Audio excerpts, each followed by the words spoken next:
Rob, huge congratulations. You've closed the first round display. How would you assess it overall? Yeah, I think I was clinical, start of the game, 5 from 5. Some great finishes there.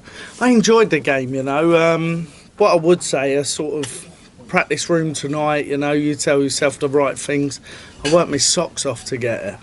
I feel like I deserve to be here. And, yeah, I'm very glad that I'm in the next round. Well, you touched on that 6 or 7 weeks ago. It looked like a lost cause. When we looked at the ranking, Rob Cross was... Not for Bobby. Was Don't be like that, baby. But not for Bobby. What did you tell yourself in that 6 or 7 weeks to the way you played? Because you flew up those rankings. What was the motivation behind it? Well, motivation... I suppose Rabbi, my manager, he had a little conversation. Me and him don't have many conversations because I love to win an argument. I love to win a conversation. But he sat me down and he said, "Come on, son." He said, "Look," he said, "you've seen the World Matchplay race." And I was like, "Nah, I've not looked at it because I never ever look. I've never had to. I've been blessed. I've been silver spooned. I've been the other stuff." But he said to me, "You're really in trouble." So following day I thought, I'll have a little peek. I was about 40 some odd. I was in no man's land. And I thought to myself, but my words to him was, "I'm going to be all right." I said, "Don't worry about it, you know, just wash it off, just like that." But I really would say, when I did look at it, you know, that was my motivation. If you miss this place, you're doing something wrong in your career, you know. And I've been very fortunate to be here most of my years.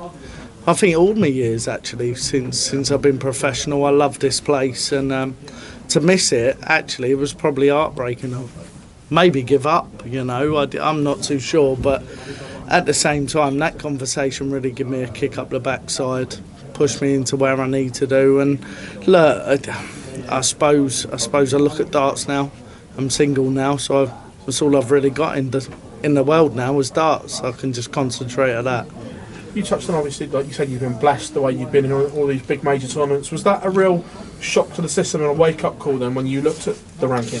No, I don't think so, Phil. I think in a way maybe it's a wake-up call, but then when you was born and your ass was always on the porcelain, you know, it don't really matter. Never really had a lot in life and other stuff, and you know, but it's one thing, yeah, what I learned to do through life, I can fight for whatever I want, and that's what I've done. If you're good enough on one day or the next, you know, great, and if you're not, go back to school and go again, you know, so blessed. Rob, congratulations on the win. Thank you. You won a title not too long ago, but despite that, do you feel like you've been overlooked and underrated heading into this tournament, despite winning it before? Nah, not at all, you know. What you're looking at is 22 maybe, ranked player, overlooked. I think I would have done better on job seekers allowance personally. But yeah, look, I've not played well for a long time. I've not been involved and stuff. I was blessed last year, you know. I didn't play the darts last year. I still got the Premier League. That was I wouldn't say a disaster or whatever. I had some decent averages in there. I played the World Series. That didn't work out. Even though, yeah, I won the first one. Never got replaced this year. And I don't blame them at 22. But the difference is, I think, look, if you're buzzing and you're playing well, you're wanted and you're up the top end of the game. And if you're not, you need to put more practice in. You need to do the right things and try and get yourself back. But for the last 2.5, 3 months, I've been really focused. I've really concentrated on what I wanted. The first agenda, obviously, was making the match play, which I think I've done well. There ain't many people in the world what can do what I do, you know. There's a lot of quality players out there what missed out this time, and they couldn't do that. So yeah, I feel blessed. That's what I would say.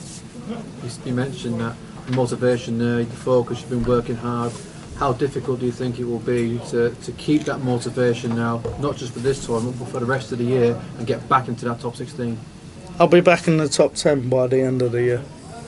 That's all I've got to say.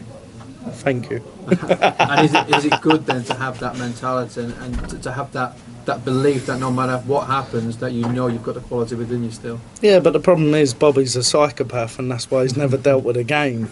But when the mind's right, I can do what I want, and I'll prove that.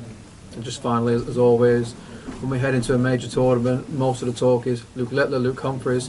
When Luke Humphries goes out of the tournament in the first round, is there any talk in the practice room or eyes looking up at the TV thinking, wow, this is an opportunity? I have to admit, I'd love to answer that, but there was no one in the room. By the time Luke Humphries went out, it was only me and the manager. What was your reaction then? And I don't even like talking to him. What about yourself? Did you talk to yourself? No, I always talk to myself, but it wouldn't have been about darts. Definitely not. Nah, fair play to Cammy, I would say that. Fair enough, Rob. Thank you, sir. Well done tonight, Rob. What gives you such belief that you will be back in the top 10 at the end of the year? I've always been lucky and I've always been good. I've never really spent much time out the top 10 if you look over a 10-year period. I've been through hard times before, I can deal with them. I'm pretty resilient, I suppose, and pretty robust, you know. If things go wrong, I'm already used to that, you know. That was life, wasn't it? So I suppose the rest of it just comes with it, but it's how much you want it, and that's the thing.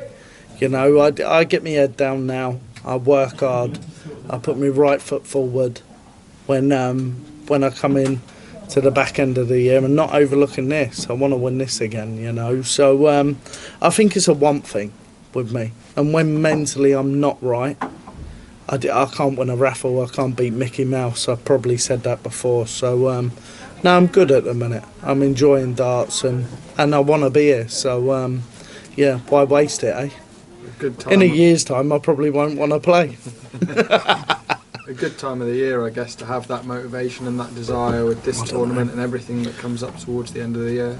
Yeah, I suppose so. I wish, yeah, and what have I been professional now? I think it's my 10th year. I wish I could have probably, if I could change anything mentally, or anything in the game, I wish I could be like that from the first year onwards, you know. And the difference is, we look at Luke Littler, he's the best player in the world, and mentally he's a fortress, and he deserves that, you know. Whereas I've been Mr. Blobby or Mr. Bobby at times and other stuff. I've been all different stuff through them years, but no, at the minute I'm ready and I'm willing to sort of take that leap, and I want to win. I want to win. Okay, thank you, Rob. Thank you. Well played tonight, Rob. Cheers, mate. Where'd you come from? What's your name? Where you been? They got Kieran Price up next now. He didn't play his blistering best tonight, and with Luke Humphries out in your little section as well, are you sensing there could be an opportunity to go deep here now?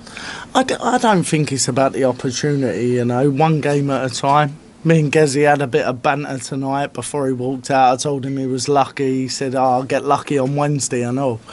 You know, I told him I was going to win and all. But at the same time, me and him have that kind of banter. And I've got a lot of time for Gez for the way he is. But when come Wednesday, we got to play. And best man to win on the day, I suppose, you know. I want it a little bit more at the minute. And there's no doubt that Gezi don't turn up. Gezi will turn up. He'll have a lot of confidence with today being behind. I'm not silly. I know how to play the game. I know how to read the game. I can read most. I even sort of, I don't know, I watched Gezi's game today. And I wasn't surprised that he got away with it, you know. If he played someone else in the tournament, maybe it was different. But he had the right man for the job. How do you think? That's bad, isn't it? I didn't mean that. I did. And you think before your game, in a couple of days, there'll be that banter beforehand as well, or not? Me and him will have a little bit of banter, but it'll be work. And that's what it has to be. He's a true professional, I would say that. I always got on with Gez, but down to the job. Get on with it. Make sure you're a winner. Cheers, mate. Cheers, guys. Okay.